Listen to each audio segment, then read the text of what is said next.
اللہ رب العزت اپنی صفات میں کامل ہیں، بندہ اپنی صفات میں ناقص ہے۔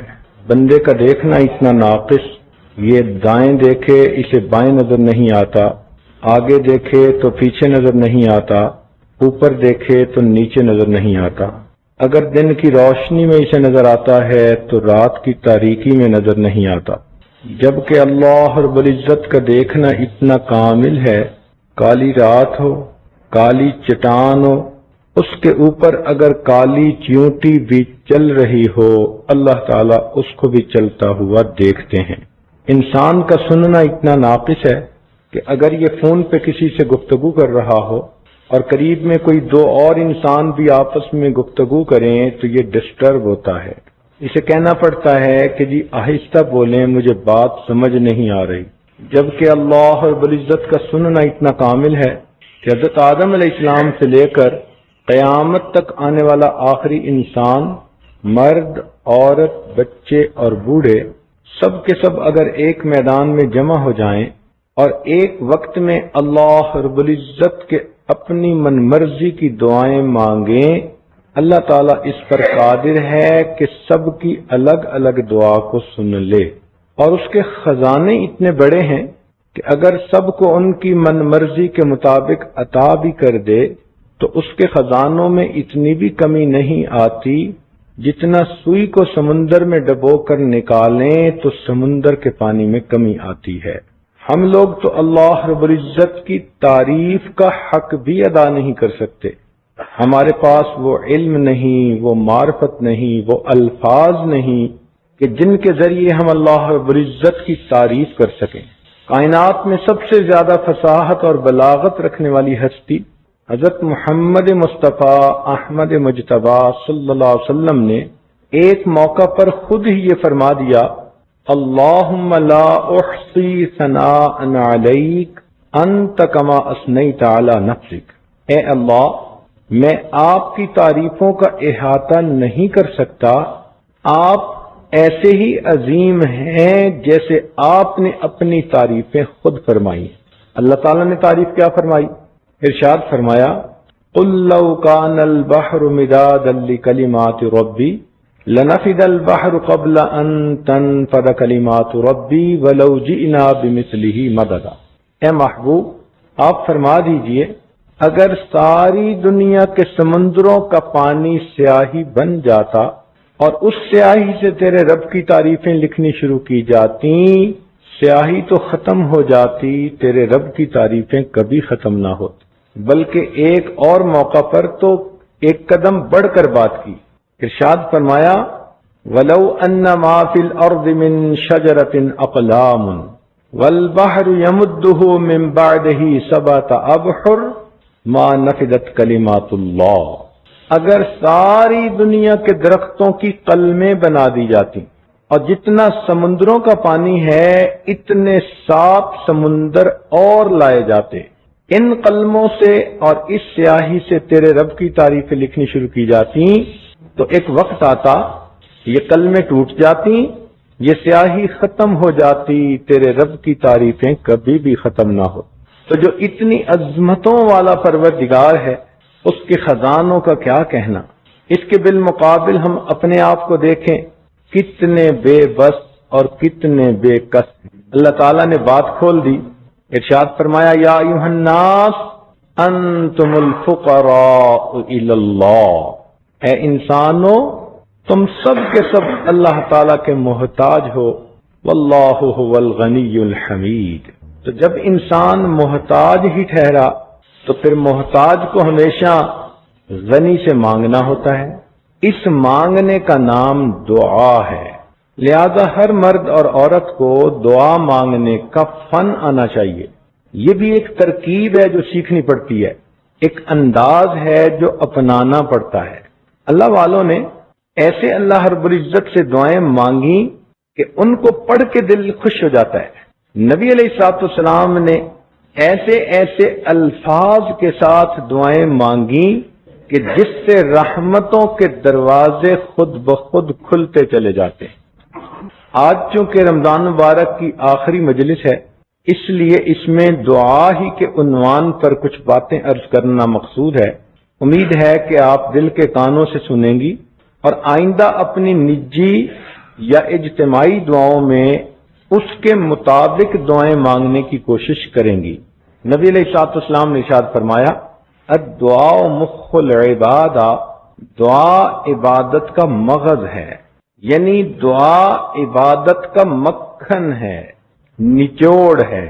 اس سے دعا کی اہمیت کا اندازہ لگانا چاہیے۔ ایک حدیث پاک میں فرمایا، الدعاء هو العبادہ، کہ دعا مانگنا ہی عبادت ہے۔ ہم مخلوق سے تو مانگ لیتے ہیں اپنی ضرورتوں کے مطابق، لیکن ہمیں اپنے خالق سے مانگنا نہیں آتا۔ جس کو یہ مانگنا حاصل ہو گیا اس کو بڑی سعادت نصیب ہو گئی۔ ذرا غور فرمائیے، مخلوق سے مانگنے میں اور اللہ رب العزت سے مانگنے میں کچھ بنیادی فرق ہیں۔ پہلا فرق تو یہ ہے کہ اگر مخلوق سے آپ کوئی چیز بار بار مانگیں تو وہ آپ سے ناراض ہو جائے گا۔ ایک دفعہ مانگی چیز دے دی، دوسری دفعہ مانگی دے دی، تیسری مرتبہ بوجھ محسوس کیا، چوتھی مرتبہ نہ بول دیا، اور پانچویں مرتبہ ملنا ہی بند کر دیا۔ تو مخلوق کے ساتھ یہ معاملہ کہ اگر اس سے بار بار مانگیں تو وہ تعلق ہی توڑ دیتے ہیں۔ کہتے ہیں جی کہ اس بندے کو تو ہر وقت مانگنا ہی کا کام ہے، جبکہ اللہ رب العزت کا یہ معاملہ ہے، ایک دفعہ مانگو وہ دیتے ہیں، دو دفعہ مانگو وہ دیتے ہیں، تین دفعہ مانگو وہ دیتے ہیں، جتنی دفعہ مانگو اتنی دفعہ دیتے ہیں۔ بلکہ جو بندہ ہر چیز اللہ سے مانگے، ہر حال میں اللہ سے مانگے، اللہ تعالیٰ اسے اپنے دوستوں میں شامل فرما لیتے ہیں۔ فرماتے ہیں یہ میرا وہ بندہ ہے جو میرے غیر سے کچھ مانگتا ہی نہیں۔ قربان جائیں اس پروردگار کی رحمتوں پر کہ اگر کوئی اسی ہی سے مانگتا ہو، اسی کو قرآن و حدیث میں اللہ کا ولی کہا گیا۔ آپ کئی مرتبہ گاڑی پہ سفر کر رہی ہیں، میاں گاڑی چلا رہے ہیں، آپ فرنٹ سیٹ پہ بیٹھی ہیں، اتنے میں ریڈ لائٹ کے اوپر گاڑی رک گئی۔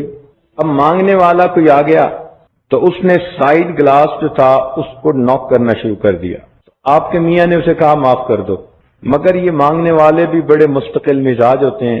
اس نے پھر کھٹکھٹایا، وہ کھٹکھٹاتا رہا، گاڑی آگے جا نہیں سکتی تھی کہ ریڈ لائٹ ہے، مجبوری ہے، کھڑے ہیں، اور وہ بھی کھٹکھٹائے جا رہا ہے۔ ایسے میں آپ نے اپنے میاں سے کہا کہ اس کو کچھ دے دیں۔ اب میاں نے سوچا کہ چلیں دے دیتا ہوں، تو اگر وہ جیب سے کچھ نکال کے دے گا تو بہت غصے کی نگاہیں اس مانگنے والے پہ ڈالے گا، جیسے مجبور ہو کے کچھ دیا اور غصے سے اس کو دے کے کہتے چلا جا۔ تو مخلوق اگر دیتی بھی ہے تو غصے میں آ کے دیتی ہے۔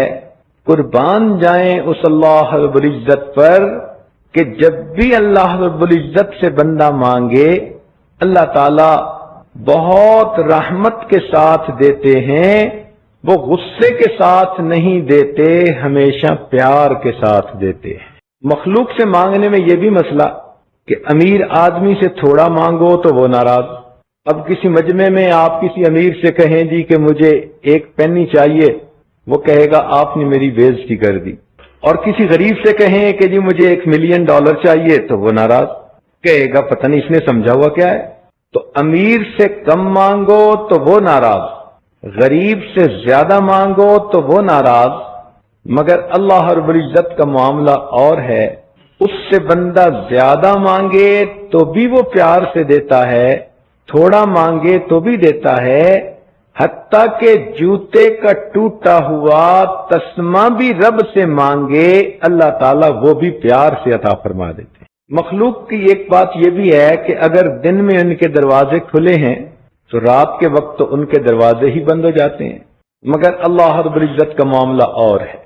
لا تأخذہ سنۃ ولا نوم، نہ اس پروردگار کو نیند آتی ہے نہ اونگ آتی ہے، وہ اس سے بلند و بالا ہے، اور اس کے دروازے 24 گھنٹے اس لیے کھلے رہتے ہیں کہ معلوم نہیں کس وقت میرا کون سا بندہ میرے در پر مانگنے کے لیے آئے تو میری رحمت کے دروازوں کو بند نہ پائے۔ اس لیے رابعہ بصریہ کہا کرتی تھی، اے اللہ دن چلا گیا، رات آ گئی، دنیا کے بادشاہوں نے اپنے دروازے بند کر لیے، ایک تیرا دروازہ کھلا ہے، اللہ میں تیرے دروازے سے تیری محبت کا سوال کرتی۔ پھر مخلوق کا ایک یہ بھی مسئلہ کہ جن سے ہم مانگنے جاتے ہیں وہ خود ہی ہماری طرح محتاج ہوتے ہیں، اپنے بکھیڑے لے کے بیٹھے ہوتے ہیں، میں نے اتنی پیمنٹ کرنی تھی، میرا کنٹینر رک گیا اور میری پیمنٹ ریلیز نہیں ہوئی اور میری ڈیل مکمل نہیں ہوئی، تو وہ چاہتے بھی ہیں کہ ہم مدد کریں تو حالات کی وجہ سے مدد کر نہیں سکتے کہ خود پھنسے ہوئے ہوتے ہیں، خود بھی محتاج ہوتے ہیں۔ مگر اللہ رب العزت کی ذات پہ قربان جائیں، وہ ایسا پروردگار ہے کہ جس کو ہمیشہ اپنے بندوں کو دینا ہے، اس کو بندوں سے لینا نہیں، جو کسی کا محتاج نہیں جبکہ سارے کے سارے اس کے محتاج ہیں۔ مخلوق میں دیکھا کہ اگر کسی کو اللہ تعالیٰ اقتدار دے دے، مال دے دے، تو اپنوں کو نوازتے ہیں، جنہوں نے الیکشن میں فیور کی ہوتی ہے، پارٹی میں ساتھ دیا ہوتا ہے، ان کو نوازنے کی کوشش کرتے ہیں، اور جو مخالف ہوتے ہیں ان کے تو منہ سے نوالا بھی کھینچنے کی کوشش کرتے ہیں۔ تو یہ دنیا کا دستور ہے، اپنوں کو نوازو اور جو مخالف ہیں ان کو محروم کرو۔ اللہ تعالیٰ کا معاملہ عجیب ہے، اس دنیا کے اندر اللہ رب العزت فقط ماننے والوں کو، ایمان والوں کو ہی نہیں عطا فرماتے، بلکہ جو اس کے باغی ہوتے ہیں، کافر ہوتے ہیں، مشرک ہوتے ہیں، منافق ہوتے ہیں، وہ پروردگار جہاں وفاداروں کو دیتا ہے، دنیا میں ان غداروں کو بھی عطا فرما دیتا ہے، ان کو بھی اولادیں دیتا ہے، ان کو بھی عزتیں دیتا ہے، صحت دیتا ہے، سکون دیتا ہے، سبحان اللہ۔ بلکہ سچ کہوں کہ اپنوں کو تو دال ساگ پہ راضی کر دیتا ہے، اور ان غیروں کو تو دنیا میں سونے چاندی کی چمک بھی عطا فرما دیتا ہے۔ اس لیے کہا کہ مجھے اگر ایمان والوں کے پھسلنے کا ڈر نہ ہوتا تو میں تو ان کافروں کی چھتوں کو، سیڑھیوں کو سونے کا بنا دیتا، اس لیے کہ اس مال و دولت کی میرے نگاہ میں مچھر کے پر کے برابر بھی حیثیت نہیں ہے۔ مخلوق کے ساتھ ایک یہ بھی معاملہ کہ اگر کسی سے کچھ لینا ہو تو اس سے تعلق بنا کے رکھنا پڑتا ہے، اور وہ بھی دیکھتا ہے کہ یہ میرے لیے کیا لایا۔ تو جس دفتر میں جاؤ، جہاں جاؤ، پوچھا جائے گا کیا لائے ہو۔ مگر اللہ رب العزت کا معاملہ اور ہے، اس پروردگار کے دروازے پر اگر کوئی فقیر جا بیٹھے، وہ بندے سے یہ نہیں پوچھتے کہ تم کیا لائے ہو، وہ صرف اتنا پوچھتے ہیں میرے بندے تم کیا لینے کے لیے آئے ہو۔ پھر مخلوق کے بارے میں دیکھا، اگر کوئی کسی کے ساتھ بھلا کرتا ہے، اس کو سپورٹ کرتا ہے، تو اگر اس بندے کے بارے میں شک بھی پڑ جائے نا کہ اس نے کہیں میرے خلاف بات کر دی یا کوئی اونچ نیچ کر دی، تو لوگ فقط شک کی بنا پر اپنے ہاتھ پیچھے کھینچ لیتے ہیں اور دوسرے کو بے سہارا چھوڑ دیتے ہیں۔ فقط شک کی بنیاد پر مخلوق دوسرے کو بے سہارا چھوڑ دیتی ہے۔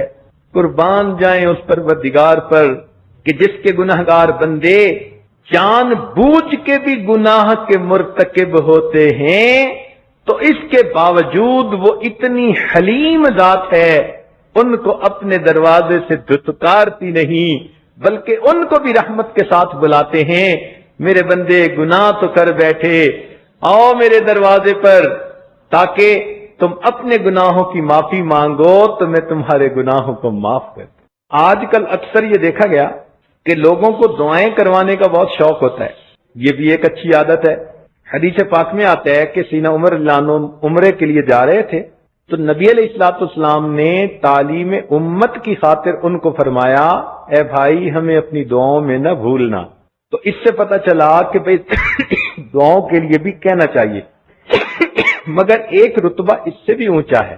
وہ کیا ہے کہ دعائیں کروانے کی بجائے انسان دعائیں لینے والا بن جائے۔ دعائیں لینا کیا کہ بچہ اتنا نیک بنے، پڑھائی میں اتنا اچھا بنے، مؤدب بھی ہو، محنتی بھی ہو، نیکوکار بھی ہو، اتنا اچھا بنے کہ اس کے ماں باپ یا پیر استاد کی نگاہ اس پر پڑے تو بے اختیار دل سے اس کے لیے دعائیں نکلے۔ اللہ کرے کہ ہم بھی دعائیں لینے والے بن جائیں۔ چنانچہ ہمارے ہاں ایک بزرگ گزرے ہیں، مولانا غلام رسول پونٹوی رحمت اللہ علیہ۔ پونٹا ایک گاؤں کا نام ہے اور یہ میٹل روڈ سے 30 کلومیٹر اندر تھا، صرف پیدل کا راستہ تھا، کوئی سواری نہیں جاتی تھی، کھیتوں کے درمیان پگڈنڈی پہ چل کے وہاں پہنچنا ہوتا تھا۔ حضرت شیخ الہند رحمت اللہ علیہ کے شاگرد تھے، ان کی خدمت کی اور ان کی دعائیں لیں، پھر اللہ تعالی نے ان کو وہ بخت لگائے کہ سبحان اللہ۔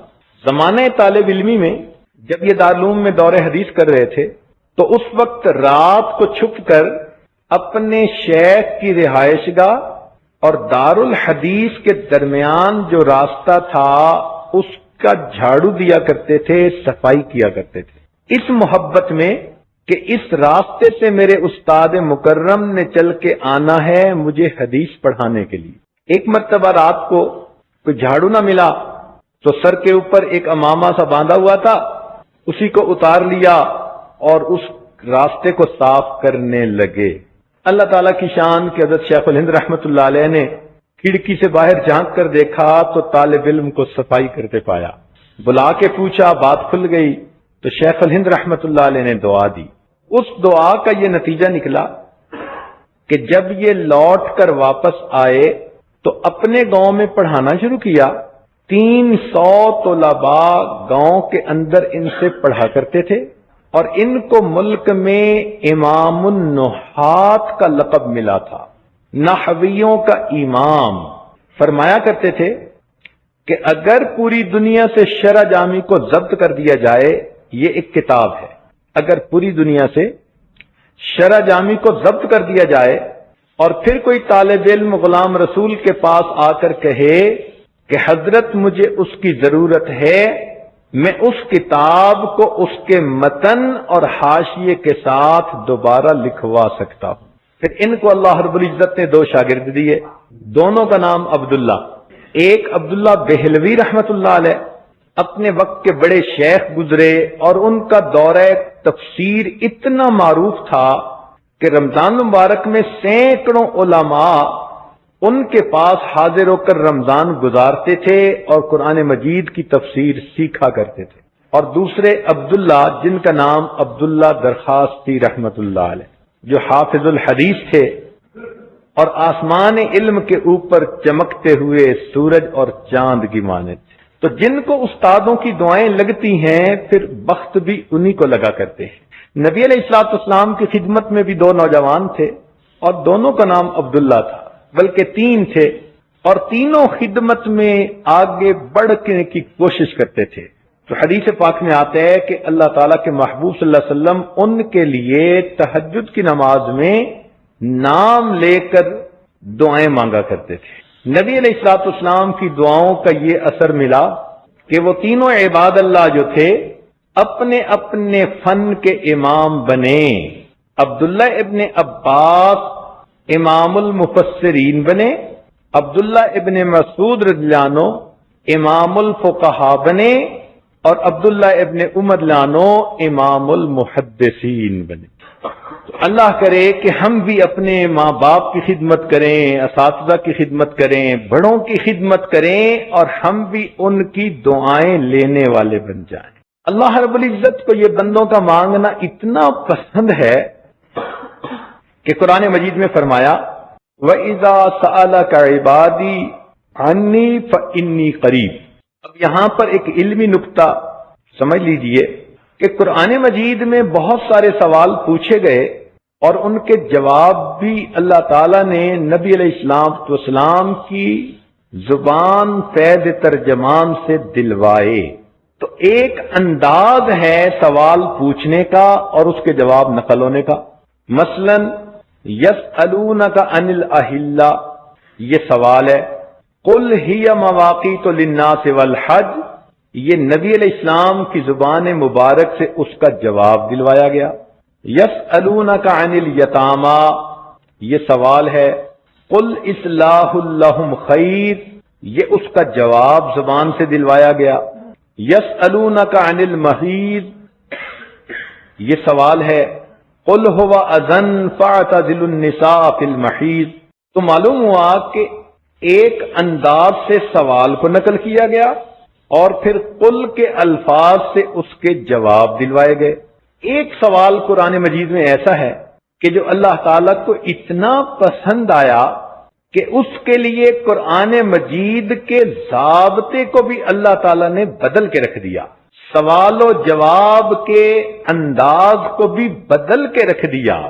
اتنا تو اچھا سوال تھا کہ میرے مولا کو پسند آ گیا، اور جواب دینے میں انہوں نے اور انداز اختیار فرمایا، اور وہ سوال کیا تھا؟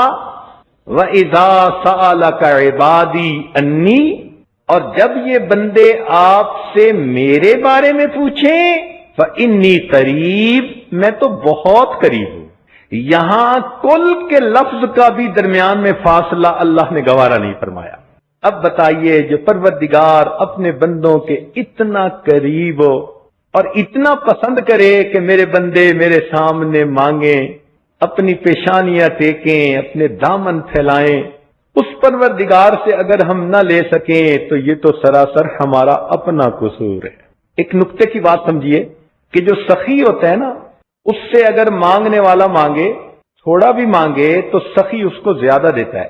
چنانچہ حاتم طائی کے بارے میں ہے کہ کسی نے 5 دینار مانگے تھے اور اس نے غلام کو کہا کہ اس کو 500 دینار دے دو۔ تو کسی نے پوچھا جی کہ مانگے تو 5 دینار اور آپ دلوا رہے ہیں 500 دینار؟ تو انہوں نے فرمایا کہ اس نے اپنی حیثیت کے مطابق مانگا تھا اور میں نے اپنی حیثیت کے مطابق دیا ہے۔ تو جب دنیا کے سخی اپنے مقام کے مطابق دیتے ہیں تو رب کریم کا بھی یہی معاملہ کہ مانگنے والا اگر تھوڑا بھی مانگتا ہے تو وہ پروردگار اس کی امیدوں سے بڑھ کر عطا کرتا ہے۔ اس لیے اللہ تعالیٰ سے جب مانگنا ہو تو دل کھول کے مانگے۔ وہ کسی نوجوان نے کہہ دیا اللہ دے مجھے 500 ارب ڈالر، تو ساتھ والے نے کہا اوے اتنے؟ کہتے بھائی تم سے نہیں مانگے، اللہ تعالیٰ سے مانگے۔ تو مخلوق کا تو معاملہ یہ کہ اس کا دل چھوٹا ہوتا ہے، تنگ دل ہوتے ہیں۔ اللہ رب العزت کا تو معاملہ اور ہے، مانگنے والوں کو ہمیشہ اپنے دامن کے تنگ ہونے کا شکوہ رہا، دینے والے کی رحمت ہمیشہ اس سے بھی زیادہ تھی۔ چنانچہ قرآن عظیم الشان سے اس کی 2-4 مثالیں۔ سیدنا ابراہیم علیہ السلام نے جب اپنی اہلیہ صاحبہ اور اپنے بیٹے کو مکہ مکرمہ میں آباد کرنے کے لیے چھوڑا تو یہ جگہ بالکل غیر ذی زرع تھی، سبزے کا نام و نشان نہیں تھا، پانی نہیں تھا، پینے کو پانی نہیں تھا، جینے کو پانی نہیں تھا۔ اب ایسے وقت میں اگر ہمیں دعا کرنی ہو اپنے بیوی بچوں کے لیے تو ہم اتنی دعا کرتے اللہ میں آپ کے حکم پر ان کو چھوڑ کے جا رہا ہوں، پیچھے ان کو کھانا دیے رکھنا۔ بلکہ ہمارے گجراتی بھائی دعا مانگیں گے تو اللہ کہیں گے اللہ میں چھوڑ کے جا رہا ہوں، پیچھے ان کو کڑی کھچڑی دیے رکھنا۔ مگر وہ سیدنا ابراہیم علیہ السلام تھے، انہوں نے دعا کیا مانگی؟ دیکھ رہے ہیں کہ یہاں سبزے کا نام و نشان نہیں، کھیتی نہیں، درخت نہیں، کچھ بھی نہیں، مگر اللہ تعالیٰ سے دعا مانگتے ہیں اے پروردگار وَارْزُقْهُم مِّنَ الثَّمَرَاتِ، اے اللہ ان کو کھانے کے لیے پھل عطا فرمائیے۔ سبحان اللہ، یہ فراست نبوی ہوتی ہے، وہ عظمت خداوندی کو سمجھتے ہیں، اسی لیے دل کھول کے مانگتے ہیں۔ تو انہوں نے فقط کھانا نہیں مانگا بلکہ کہا کہ اللہ ان کو کھانے کے لیے پھل عطا کر دیجیے۔ کتنا بڑھ کر مانگا، مگر قربان جائیں اس پروردگار پر جس کی ذات اتنی بڑی ہے کہ وہ مانگنے والے کی مانگ سے ہمیشہ زیادہ دیتا ہے۔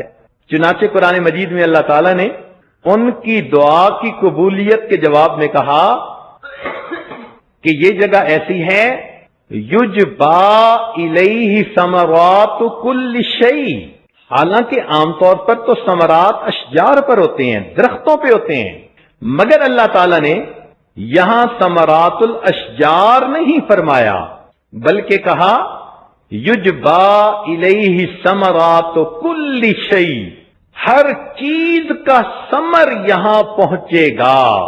اب کھیتی کا ثمر سبزیاں، درختوں کا ثمر ان کے پھل، اور فیکٹریوں کے ثمر ان کے بنے ہوئے پروڈکٹ۔ لہذا دینے والے کی دین دیکھیے کہ مانگنے والے نے درختوں کے پھل مانگے تھے۔ میرے مولا کتنے عظیم داتا ہیں، فرماتے ہیں یجبا الیہ ثمرات کل شیء، ہر چیز کا ثمر ابراہیم اس جگہ پر میں پہنچا دوں گا۔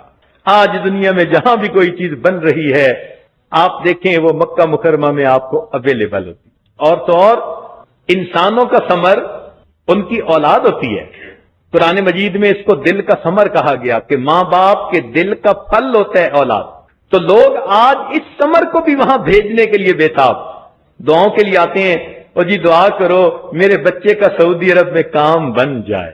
سبحان اللہ، میں حیران ہوتا ہوں کہنے والے کے کہنے پر، واہ میرے مولا، درختوں اور کھیتیوں کے پھل تو کیا پہنچے، انسان بھی اپنا پھل وہاں پہنچانے کے لیے بےتاب ہوتے۔ بیوی آسیہ جو فرعون کی بیوی تھی ایمان لے آئی۔ فرعون نے اسے کہا کہ دیکھو میں نے پوری قوم میں سے تمہارے حسن و جمال کی وجہ سے تمہیں اپنی بیوی بنایا، اور میں تمہیں بہت چاہتا ہوں، تم پیچھے ہٹ جاؤ، موسیٰ علیہ السلام کے پروردگار پہ ایمان نہ لاؤ۔ وہ اللہ کی بندی ایمان کی حلاوت کا مزہ چکھ چکی تھی، کہنے لگی کہ نہیں، میں نے جو کلمہ پڑھا سوچ سمجھ کے پڑھا۔ اس نے کہا میں تمہیں اپنے گھر سے محل سے نکال دوں گا اور ذلیل و رسوا کروں گا۔ اس نے کہا جو آپ کرتے ہیں وہ آپ کریں، میں اپنے موقف سے پیچھے نہیں ہٹوں گی۔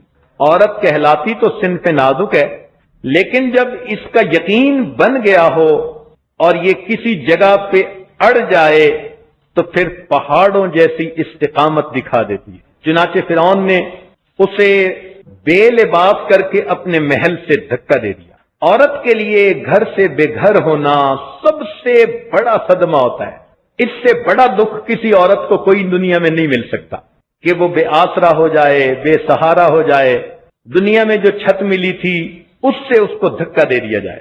لیکن جب اس کو دھکا دیا گیا تو اس نے اللہ تعالیٰ سے دعا مانگی کہ اے اللہ، اس ظالم نے تو مجھے اپنے گھر سے نکال دیا، میں عورت زاد ہوں، کمزور ہوں، رب ابن لی عندک بیتن فی الجنہ، اس کے بدلے اے اللہ مجھے جنت میں گھر عطا کر دیجیے۔ اب دیکھو اس بی بی کی یہ بات اللہ تعالیٰ کو اتنی پیاری لگی کہ قرآن مجید میں ان کی دعا کو نقل کیا گیا، قرآن کا حصہ بنا دیا گیا۔ اب آگے دیکھیے کہ مانگنے والی نے تو فقط گھر مانگا تھا، دینے والے کی دین مانگنے والے سے زیادہ ہوتی ہے۔ اللہ تعالیٰ نے گھر بھی عطا کیا اور گھر والا بھی عطا کر دیا۔ روح المعانی میں یہ لکھا ہے کہ جب خدیجہ الکبریٰ رضی اللہ عنہا کی وفات ہونے لگی، نبی علیہ السلام نے فرمایا خدیجہ جنت میں جانا تو میری بیویوں کو سلام کہنا۔ حیران ہو کر پوچھا اے اللہ کے محبوب صلی اللہ علیہ وسلم، دنیا میں تو آپ کی پہلی بیوی میں ہوں۔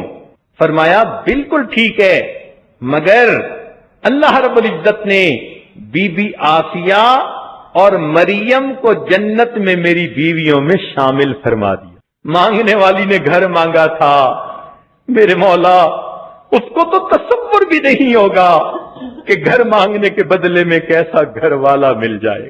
سیدنا عمر رضی اللہ عنہ آتے ہیں مکہ مکرمہ سے مدینہ کی طرف، ایک جگہ رات کو آرام کیا، تہجد کے وقت آنکھ کھلی تو دیکھا کہ آسمان پہ چاند چمک رہا تھا، نور کی بارش ہو رہی تھی، ٹھنڈی ہوا چل رہی تھی، قبولیت دعا کا وقت لگ رہا تھا۔ تو آسمان کے چاند کو دیکھ کے عمر رضی اللہ عنہ کو مدینے کے چاند یاد آ گئے، اٹھ بیٹھے، اور اس تنہائی میں قبولیت دعا کے وقت میں عمر رضی اللہ عنہ نے اللہ رب العزت کے سامنے اپنے دل کی ایک تمنا پیش کی۔ تمنا کیا تھی؟ یہ تمنا پیش کی اللہم ارزقنی شہادتن فی سبیلک، اے اللہ مجھے اپنے راستے میں شہادت عطا فرما، وجعل قبری فی بلد حبیبک، اور میری قبر اپنے محبوب صلی اللہ علیہ وسلم کے شہر میں بنا۔ دعا قبول ہو گئی، مگر مانگنے والے نے تو فقط شہادت مانگی تھی اور مدینے کی مٹی مانگی تھی۔ قربان ہو جائیں اس دینے والے کی دین پر، شہادت تو کسی گلی کے کونے پہ بھی مل سکتی تھی، پہاڑ کی چٹان پہ مل سکتی تھی، کہیں گھر میں مل سکتی تھی، مگر اللہ رب العزت نے شہادت بھی کہاں دی؟ باوضو ہیں، نماز کی حالت میں ہیں، ریاض الجنہ میں ہیں، نبی علیہ السلام کے